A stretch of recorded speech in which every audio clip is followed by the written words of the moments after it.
le projet de dollar numérique. Ouais. Il avance ce projet de dollar numérique aux États-Unis?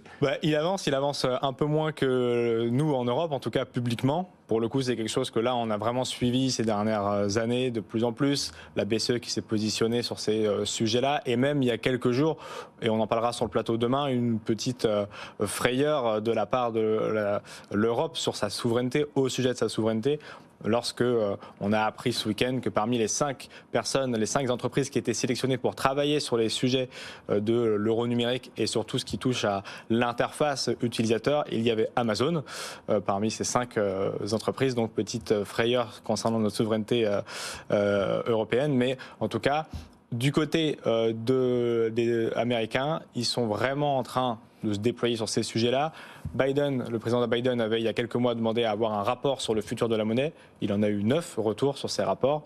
Et parmi ceux qu'il a eu, il y a effectivement cette monnaie numérique, cette MNBC dont on entend beaucoup parler. La seule crainte qu'ils ont, évidemment, il y a les craintes liées à tout ce qui va toucher à notre vie privée et autres qui pourraient être plus facilement dépouillées grâce à ces outils. Mais voilà, lui, c'est surtout l'empreinte énergétique des crypto-monnaies qui considère être à 1 à 2% de la totalité de l'électricité américaine, nous dit un des responsables américains. Donc c'est là-dessus qu'il faut se concentrer pour ne pas alourdir la charge énergétique côté US avant de lancer leur dollar numérique. On a le sentiment que ça avance de tous les côtés sur le dollar numérique, l'euro numérique, on pourra en reparler notamment demain, mais voilà, on a des petits indices. Et puis l'Inde, le roupie numérique aussi.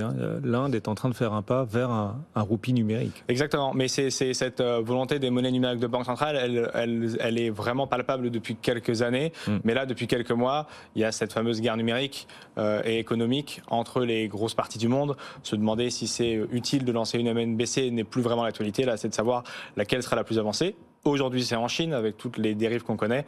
Mais celle de la BCE devrait arriver en 2025-2026. Et côté US, ils vont accélérer grandement pour pouvoir se positionner également, c'est certain.